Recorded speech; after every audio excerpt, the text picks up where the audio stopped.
melakukan penindakan.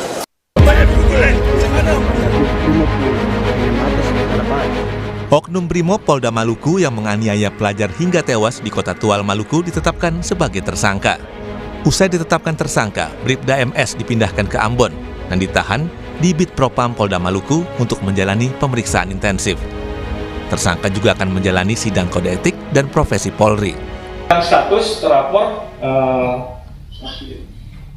yang sebelumnya terlapor ini kita naikkan menjadi tersangka. Penetapan tersangka. Nah, karena kalau melihat gelap, kita yakinkan bahwa terlapor ini sudah masuk dalam unsur tersebut. Terpidananya jalan dan akan monitor serta perkembangannya akan disampaikan ke keluarga terkait kode etik. Sebelumnya Kapolri Jenderal Listio Sigit Prabowo menegaskan proses hukum terhadap oknum Brimob yang menjadi pelaku penganiayaan yang menewaskan seorang pelajar di Tual, Maluku akan diproses secara transparan. Juga diproses ya, sambil sedang dalam pendalaman penyelidikan dari proses yang ditangani oleh Polres, diasistensi oleh Polda ya, kalau tidak salah, saat ini sedang berjalan. Saya kira hal yang seperti itu kita transparan. Sementara itu, Yayasan Lembaga Bantuan Hukum Indonesia mengecam keras tindakan kekerasan yang dilakukan oknum Brimob di Tual, Maluku. YLBHI meminta kasus ini diusut tuntas dan meminta reformasi Polri secara menyeluruh. Kita sangat mengecam atas tindakan brutal dari anggota Brimob ya di Tual di Maluku. Meninggalnya Arianto dan kekerasan oleh anggota Brimob ini bukan sekedar hanya peristiwa biasa, tapi dipandang peristiwa yang sangat sering berulang. Harus ada secara serius reformasi di bidang kelembagaan dan kultural, di mana kita harus bersama-sama mendesak untuk menghilangkan praktik kekerasan, praktik militerisme, ya, militerisasi kekerasan di tubuh kepolisian. Harus dievaluasi total, mulai dari rekrutmen, dari pendidikan, dari bagaimana bersikap ya. Menurut sang ayah, korban dan kakaknya mengendari motor pada Kamis pagi dan melintas di Jalan RSUD Maren, Kota Tual. Sang ayah membantah kalau anaknya terlibat balap liar dan meminta pelaku dihukum seberat-beratnya. Dari rumah itu sekitar jam 6:30 itu saya larang, nggak boleh kemana-mana. Tapi keluar rumah mereka sudah jalan, saya larang. Tapi setahu saya itu mereka nih jalan aja, mereka berdua aja. Oke. Jalan ke rumah kemarin langsung balik. Oke, artinya dugaan balap liar menjadi alasan terduga pelaku ini melakukan penganiayaan itu tidak benar? Oh, itu tidak benar, tidak benar.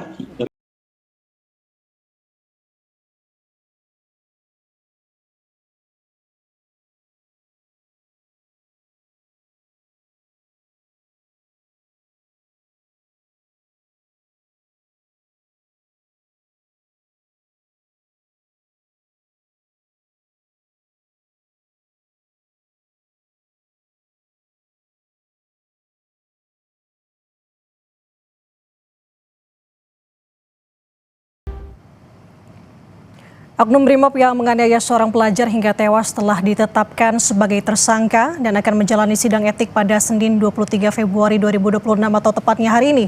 Kapolri Jenderal Listio Sigit Prabowo menegaskan proses hukum terhadap oknum Brimob ini akan berjalan transparan.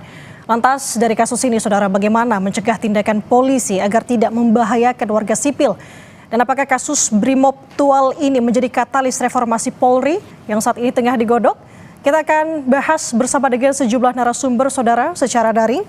Sudah bergabung bersama kami di Sapa Indonesia Pagi, ada Komisioner Kompolnas Yusuf Warsim, dan juga Direktur Imparsial Ardi Manto Adi Putra. Selamat pagi Pak Yusuf, Bang Ardi, Assalamualaikum. Waalaikumsalam, selamat pagi. Waalaikumsalam, pagi Pak Yusuf. Oke, saya mau ke Pak Yusuf lebih dulu. Pak Yusuf, Kapolri kemarin sudah memberikan atensi, sudah menjamin bahwa proses hukum dari kasus Tual ini akan dijalankan secara transparan. Nah, pertanyaannya bagaimana kita bisa menjamin bahwa kasus ini benar-benar transparan mungkin untuk bisa diproses? Ya, tentu itu yang kita dorong. Sejauh yang kami pantau bahwa proses penanganan kasus meninggalnya anak kita ini proses hukumnya telah berjalan, maka kami sebagai pengawas fungsional eksternal Polri akan mengawasi secara sungguh-sungguh untuk memastikan transparansi dan akuntabilitas prosesnya hingga tuntas. Pada saat ini juga tim Kompolnas telah terbang ke Ambon, ke Tual, memantau langsung.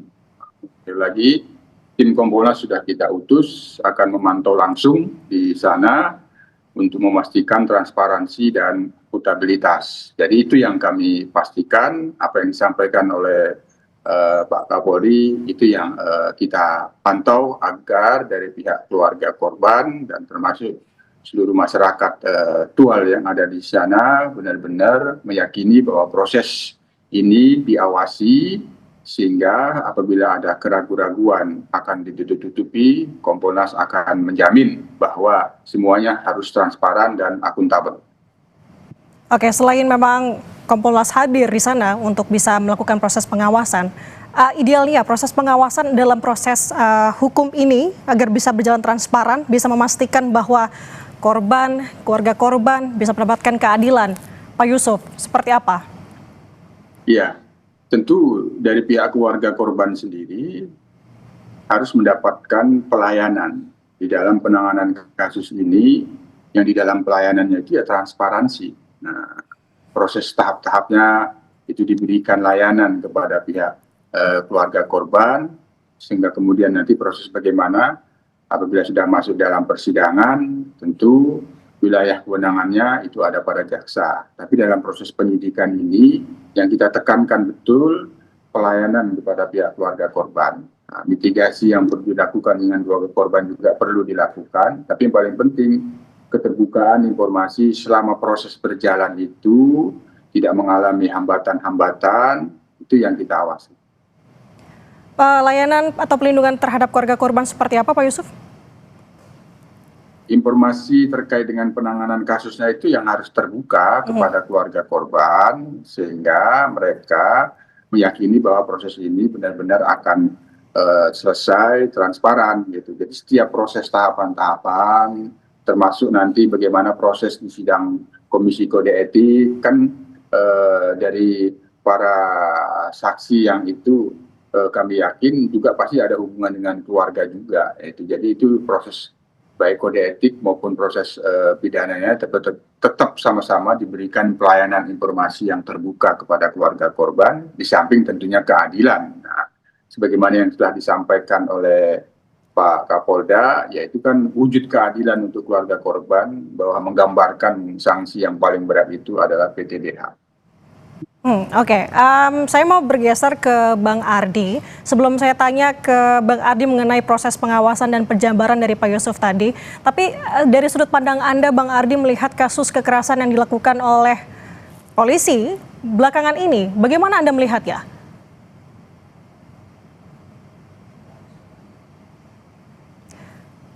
Bang Ardi, suaranya masih di mute?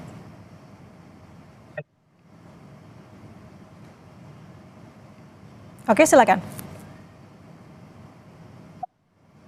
Kan berbela-sungkawa yang mendalam kepada korban, dan kami melihat fenomena ini tidak hanya atau tidak bisa dipandang sebatas penyimpangan atau kekerasan yang dilakukan oleh individu anggota kepolisian saja, melainkan ini merupakan persoalan serius relasi antara polisi dan masyarakat.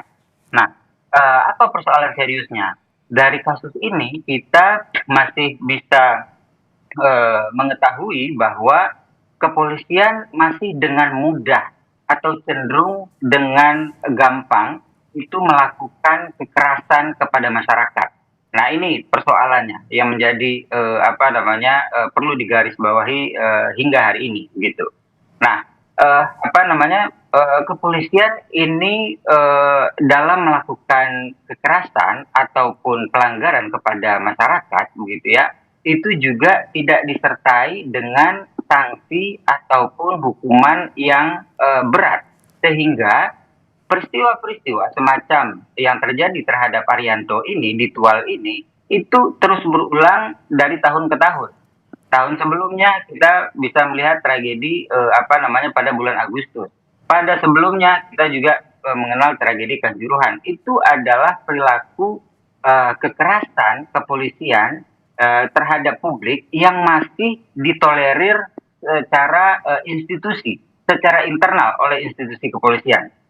Dan sanksi terhadap mereka yang melakukan kekerasan tersebut itu cenderung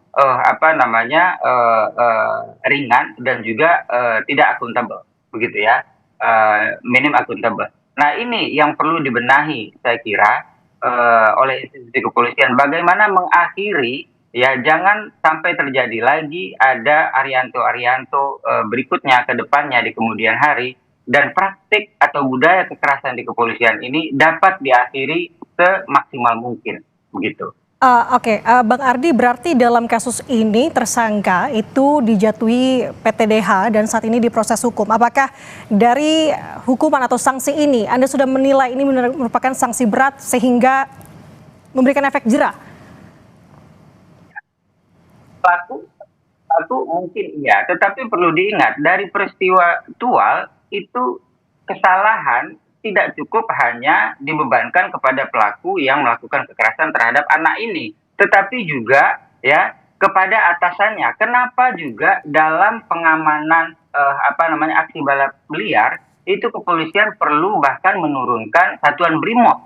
Nah, ini yang sebetulnya penggunaan kekuatan yang kami nilai itu sama sekali tidak dibutuhkan, begitu, atau dilakukan secara berlebihan oleh kepolisian.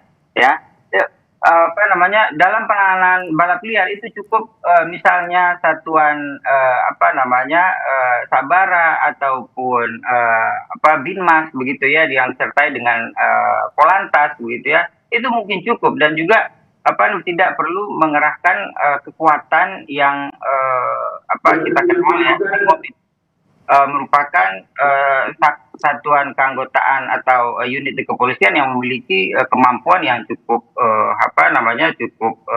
besar gitu dalam penggunaan kekuatan. Biasanya itu digunakan untuk menangani kasus besar seperti terorisme. Tetapi ini dalam kasus di pengamanan aksi balap liar di Tual, itu langsung kepolisian menggunakan komandannya menurunkan satuan BRIMOB. Nah, ini yang perlu juga diperiksa, saya kira. Tanpa ada evaluasi soal penggunaan kekuatan ya di kepolisian oleh struktur, karena ini masalah struktur dan sistemik.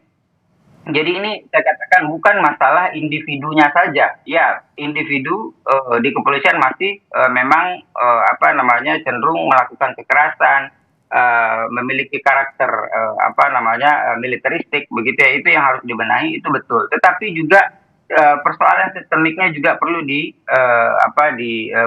atau diatasi. Saya kira penting juga bagi kepolisian itu untuk memanggil atau mengevaluasi komandan yang mengerahkan satuan BRIMOB ke lapangan pada saat penanganan aksi balap liar tersebut, dugaan aksi balap liar tersebut. Oke, saya mau bertanya ke Pak Yusuf. Tadi kan Bang Ardi sudah menyinggung bahwa sepertinya ada kekuatan berlebih di sini. Nah, ini menyangkut soal kronologi pada saat kejadian, Pak Yusuf. Pada saat itu tersangka ini sedang berpatroli, artinya bersama dengan regu. Sebenarnya bagaimana SOP untuk bisa mengatur sebuah tindakan? Apalagi kan yang ditangani ini adalah balap liar. Apakah memang ini terlalu berlebihan dalam kekuatan yang berlebih untuk melakukan tindakan dari salah seorang polisi begitu? Iya, jadi sementara kita menduga, karena bagaimana kronologi itu kan bagian dari fakta-fakta peristiwa yang perlu dijadikan bukti-bukti di dalam proses hukum dan proses kode etiknya, ya kita menduga saja ada patroli. Nah, karena memang patroli itu ini persoalan kelembagaan. Pertama, ini persoalan kelembagaan yang perlu kami akan lihat berdasarkan fakta-fakta di lapangan sesungguhnya bagaimana, itu kami akan lihat sehingga nanti akan melahirkan saran dan masukan. Pertama, soal kelembagaan, memang terkadang keterbatasan personil sehingga ketika dilakukan patroli kegiatan rutin yang ditingkatkan menggunakan personil BRIMOB, nah, memang seharusnya sesuai dengan SOP Brimob itu sifatnya perbantuan. Nah, yang paling utama di dalam pelaksanaan patroli KRYD itu ya Sabara, Binmas, Sabara yang paling utama. Jadi ketika ini Brimob digunakan untuk patroli KRYD, diduga ada keterbatasan personil, sehingga ini menjadi fakta-fakta yang kita harus pastikan betul di dalam proses hukum ini, sehingga akan melahirkan saran dan masukan. Yang kedua, belum tentu juga persoalan ini kaitannya dengan hierarki. Itu persoalan hierarki, ada tanggung jawab atasan, tapi ini sebenarnya persoalan yang sifatnya sistemik, masalah kultur anggota, kultur oknum yang masih kultur kekerasan. Itu budaya belum bisa budaya mengayomi dan melayani. Ketika melihat anak, kultur yang dibangun itu ya kultur mengayomi. Namanya berhadapan dengan anak itu ya kulturnya kultur mengayomi. Nah, bukan dipandang sebagai problem. Pak Yusuf, sebagai musuh, misalnya sebagai musuh lagi itu yang harus dijauhkan itu. Ya, kultur mengayomi itu ketika berhadapan dengan anak itu harus kuat. Jadi di sini ada persoalan pembinaan dan pendidikan yang perlu terus dilakukan pembenahan, memastikan bagaimana membina dan mendidik personil dengan kultur mengayomi dan melayani. Ketika itu kuat, dalam situasi apapun, saya yakin bahwa ketika berhadapan seperti dengan anak, maka sense, habitus yang muncul bagaimana mengayomi seorang anak. Itu yang perlu dibenahi pada aspek pembinaan dan pendidikan. Apabila materi-materi di pendidikan ini belum ada membangun kultur mengayomi, maka ini yang harus dibenahi.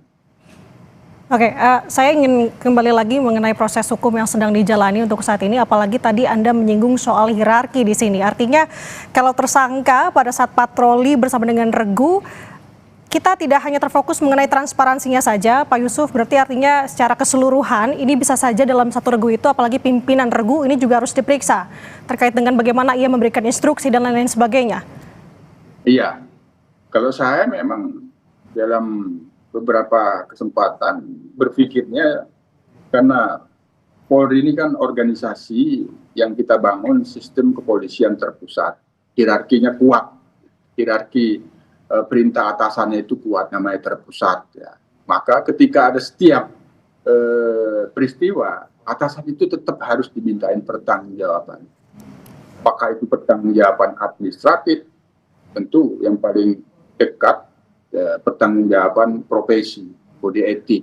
Nah, pada saat peristiwa yang terjadi diduga penganiayaan, adanya kekerasan yang dilakukan oknum itu, apakah ada peran pimpinan di situ mengarahkan sudah itu kan, itu perlu itu diminta, karena setiap anggota yang ditugaskan apabila itu diduga patroli KRYD itu kan resmi ya Mbak Nanda, itu sekali lagi patroli KRYD itu apa memang betul itu diduga ada patroli KRYD itu resmi, itu kegiatan itu ada pengendalinya dan ada pengawasnya, siapa ya pimpinannya. Maka dalam hal ini mempertimbangkan hierarkisme yang begitu kuat dalam sistem kepolisian Polri yang terpusat, pertanggungjawaban atasan itu tetap dimintakan. Itu. Kalau kita berbicara mengenai proses hukumnya saat ini yang sedang berjalan, Pak Yusuf, dengan PTDH, dengan pidana yang berjalan, apakah ini sudah bisa memberikan sanksi yang berat agar kasus ini tidak kembali terulang, khususnya untuk masyarakat sipil yang menjadi korban? Ya tentu kan namanya keadilan kalau keadilan prosedural itu yang paling maksimal kan. Ada sanksi yang paling berat maka itu digunakan. Itu kalau kaitannya dengan kode etik, nah, tinggal bagaimana nanti proses pemidanaannya.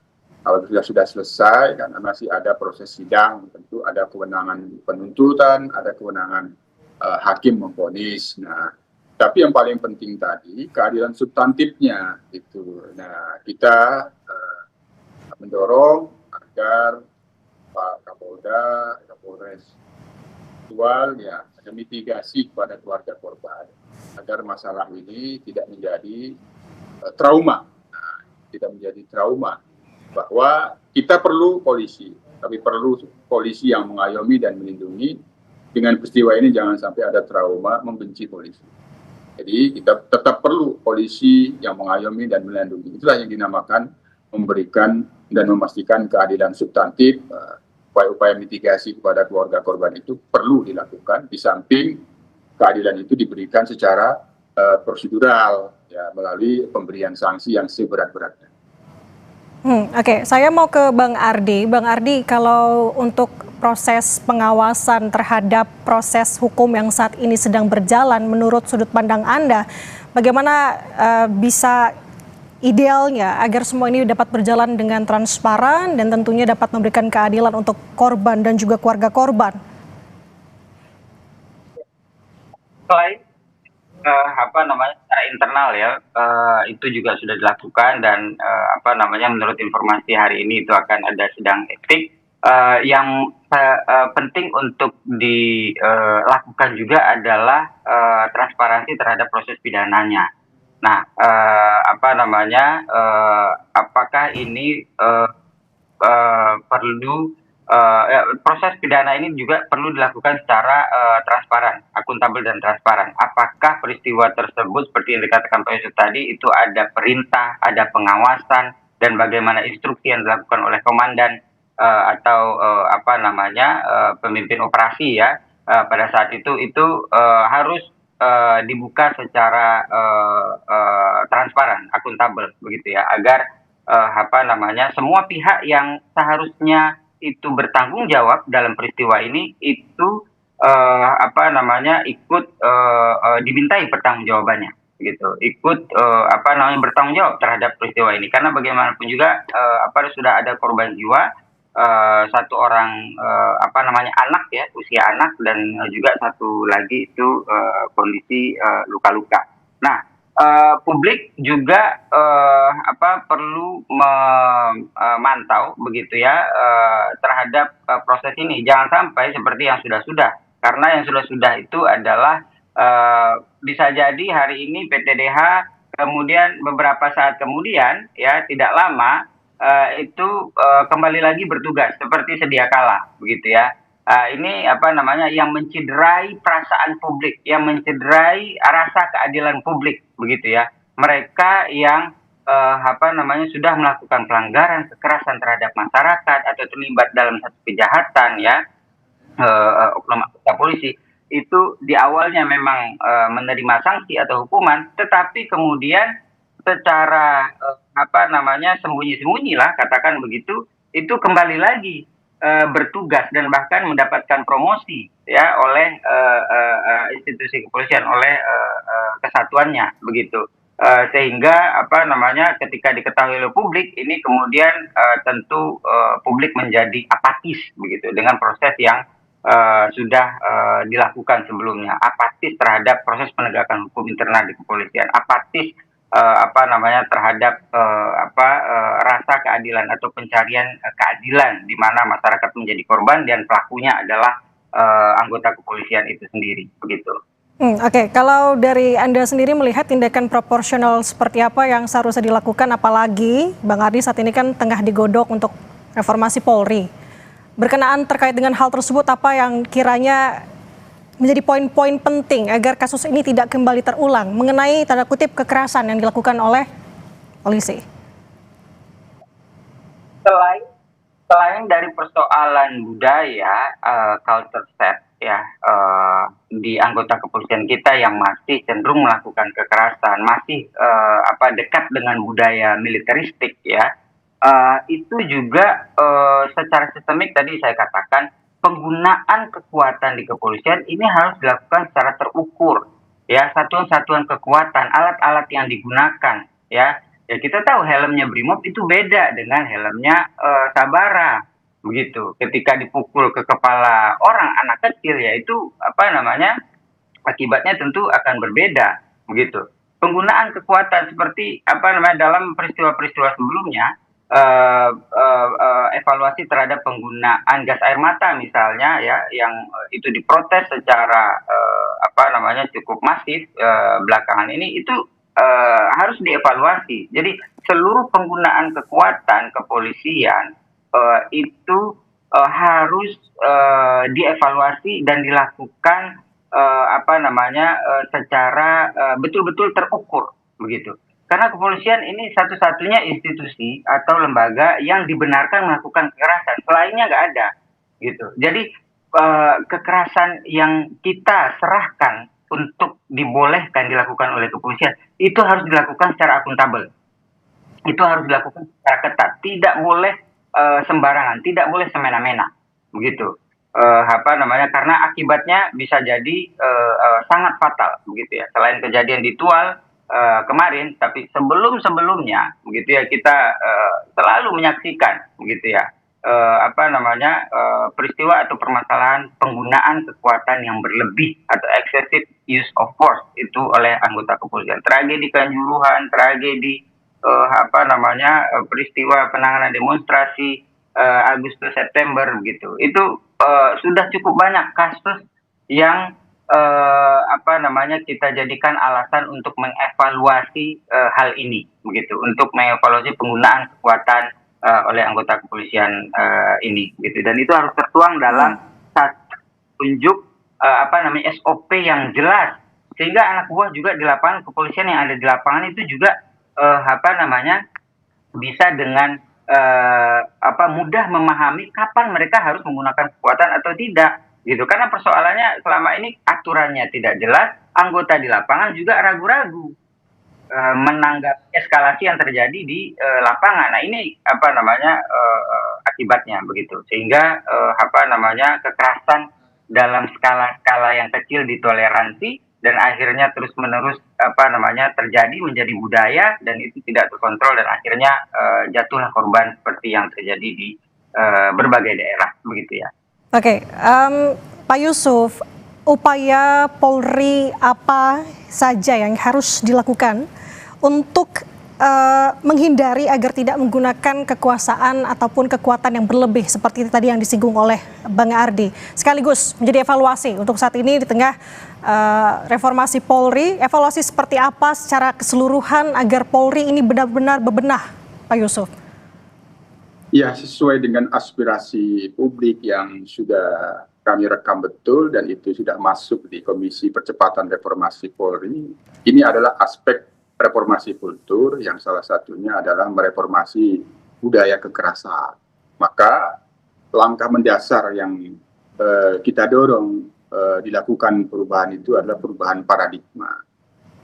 Polisi itu kan penguasa hukum, karena dia punya kewenangan, punya hukum untuk menggunakan kekuatan, tapi kekuatan yang digunakan itu, kalau paradigmanya itu penguasa, dia akan cenderung ya budaya kekerasan tanpa melihat fakta-fakta bahwa orang harus dilindungi. Maka di sini kita desakkan, yang itu sudah sering kami sampaikan, dan kami juga melihat sebenarnya Polri sudah ada komitmen untuk ke sana, paradigma dari penguasa hukum menjadi pelayan hukum.